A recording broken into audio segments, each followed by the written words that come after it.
Well done, Apple. Simply well done. Today, iOS 13 Beta 1 was previewed to the world, and honestly, it exceeded all of my expectations. Now, we didn't get a full-wide, system-wide redesign in terms of the icons, but Apple has added so many necessary features and refined many of their applications. Of course, added the dark mode and so much more. So let's get into the details and cover the breakdown of WWDC 2019. So Tim Cook began with tvOS, and the theme of this year's software releases seems to be synchronicity across all platforms. Apple updated the tvOS to look a lot like iOS. It's a lot friendlier, more bubbly. It's even got a control center off to the side now, more screensavers, Apple Music, and lyrics in real time. There's just so much here, and they're preparing it for Apple Arcade, and in doing so, they added PS4 and Xbox One S support for the controllers.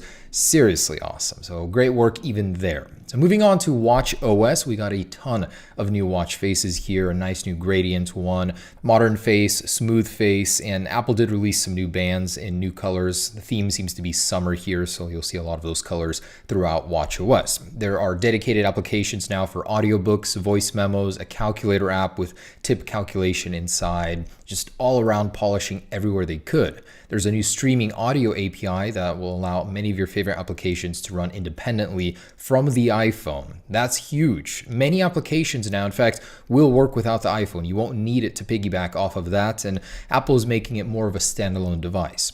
Now, in terms of health, Apple has updated a lot here. Hearing health and the health application will monitor more, so it'll give you more of a readout in general. So averages and analytics for pretty much any aspect of health. There's a new cycle tracking feature for women. Hearing health to me was probably the most important thing coming to Apple Watch. Overall, the new interfaces there are nice too, and this is all tied together. So Apple didn't go into detail on every single part, but essentially we're getting new watch faces, new complications, new health features, and independence from the iPhone on watchOS 6. So that's all great. I can't wait to try out the faces. I'll be downloading it here very soon and sharing those with you. So there's a lot Apple didn't share, and hopefully I'll be able to cover that more in future videos. Now, iOS. Oh boy, I was actually very, very impressed with this one. So first off, user base. 85% are running iOS 12 versus Android's 10%. Now, iOS 13, the icon itself uses the rounded San Francisco font. The name of the game here is speed. In every single way, Apple did update it. A 30% faster Face ID unlock, 50% smaller app downloads with 60% smaller, more efficient app updates. And all this amounts to a 2 times faster app launch speed. Of course, I'll be testing that. And regarding device support, so iOS 13 supports the A9 processor and above. That includes the iPhone SE and iPhone 6s.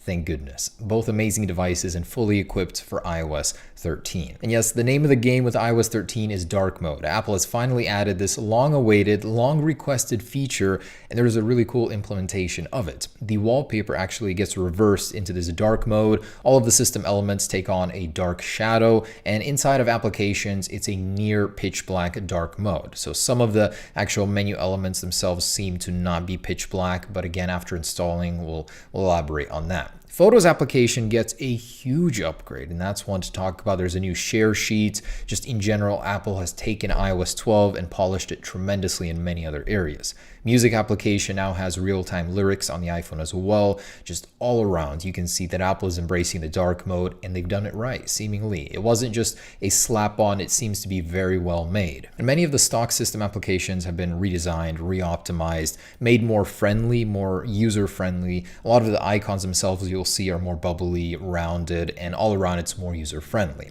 Now, Maps. Apple says that they've actually got 8 million plus miles on the Maps application. They've completely, from the ground up, redone them using aerial and cars.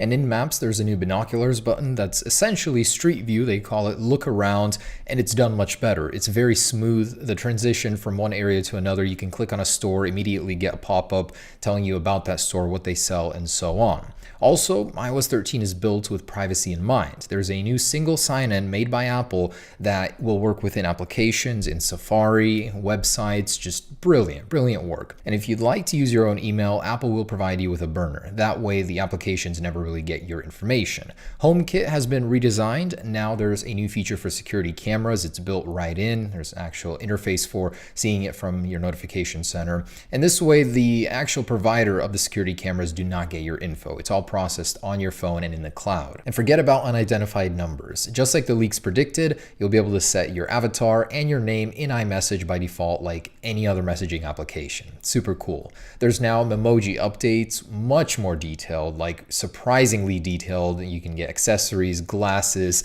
change your teeth. There's so much here, and they can automatically be generated as a sticker to use later within the iMessage keyboard, which does get swipe as well. Lots of great updates here, too much to list. In the photos and camera application, editing photos and videos is much more detailed now. And photos, the views, it's a brilliant new way. So there is this thing called days, months, and years where you'll be able to scroll, and on the same day, like in last month or the last day or the last year, you'll be able to see what happened exactly on that day. It's brilliant, especially if you keep all of your photos as you consecutively, age with your iPhone. You're gonna see all of that growing with you. It's such a brilliant idea. And continuing, Apple has added some great features to AirPods. AirPods can now announce messages on the fly, which is a very handy feature in action. And two, you can use 2 sets of AirPods with one iPhone now, meaning you can share songs and watch a movie with somebody else. Super cool. There's handoff for the HomePod now. The HomePod in general got a lot of features like multi-user support, and CarPlay has received its biggest update yet. I don't even have it on any card to this day,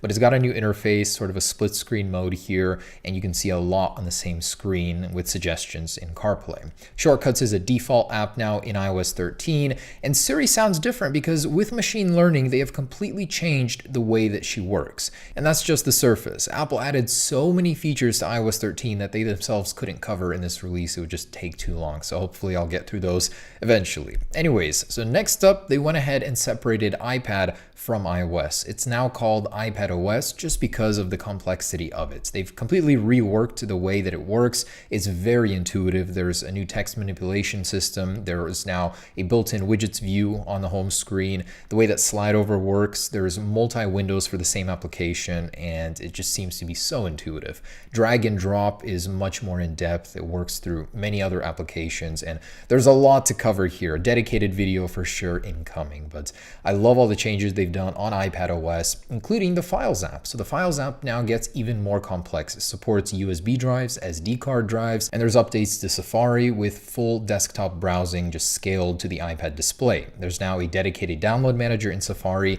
and you can actually adjust fonts in certain applications now. Not system-wide fonts, but inside applications, which is great. Now, Apple has reworked the input on the iPad on many fronts. First off, with the Apple Pencil, latency has been reduced from 20 to 9 milliseconds through software. That's crazy. There's a new single keyboard that's manipulable, and with a pinch, you can get to that screen, drag it around. There's a new markup toolkit, a new way to take screenshot by dragging from the corner with the Apple Pencil on any page, taking full screen page width screenshots. That means scrolling screenshots, basically. New text manipulation with 3 fingers to cut, copy, and undo. So with all that being said, it's just scratching the surface. I'm going to get into more detail here in the next few videos with iOS 13 and watchOS and so on. So Apple went into the Macs, and they did go ahead and preview the Mac Pro. Now, at first thought, it looked a little goofy. Once they went inside and showed us the layouts, how it works, the insane amount of power provided by the Mac Pro, and the modularity, the upgradability, the flexibility,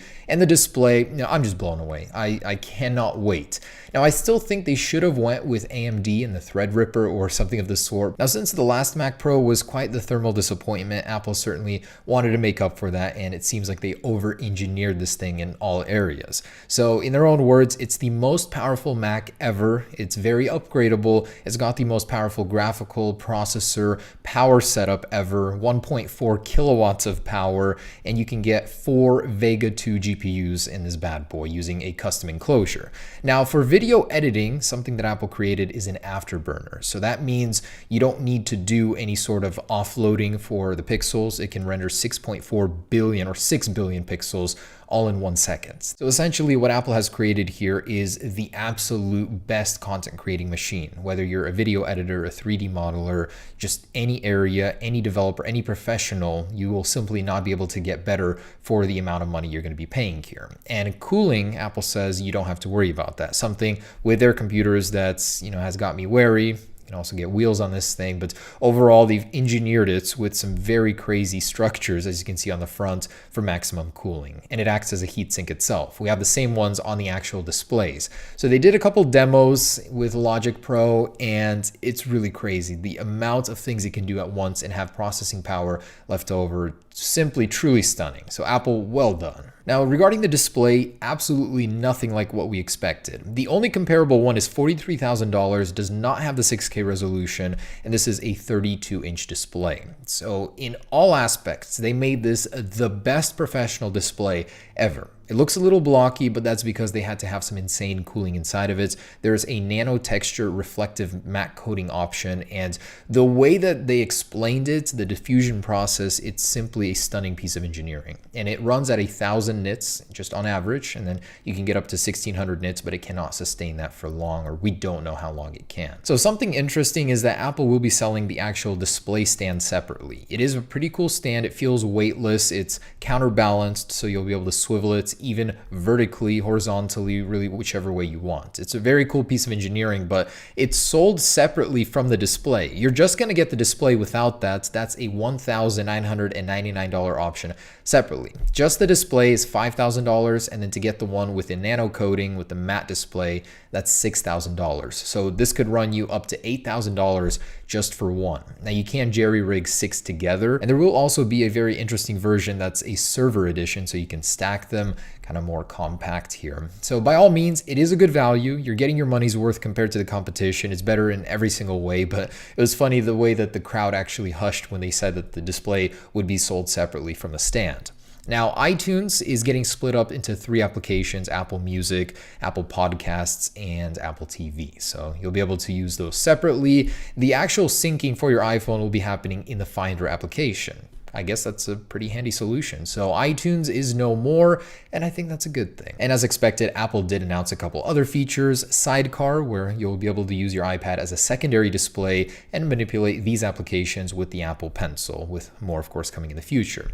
Voice control, so accessibility is getting some upgrades. You'll be able to navigate and manipulate your phone entirely without using your hands. That is cool. And some other big ones. So Find My happened. It's a combination of Find My iPhone and Friends in a single app. There's a new location mode where even if your device is off, it'll use Bluetooth pings to bounce off of other devices and let you know where it is no matter what. Super cool. There's now an activation lock for Mac as well, and the project called Project Catalyst, which allows developers to turn their iPad apps into a quick Mac application. Apparently it's really easy, and we're going to be seeing expanded Mac apps using this. All right, guys, so there it is: iOS 13, iPadOS, watchOS 6, and the latest version of tvOS. Just simply exceeded my expectations. This is a huge release, and I cannot wait to dive into all the details. See you soon, guys. Peace.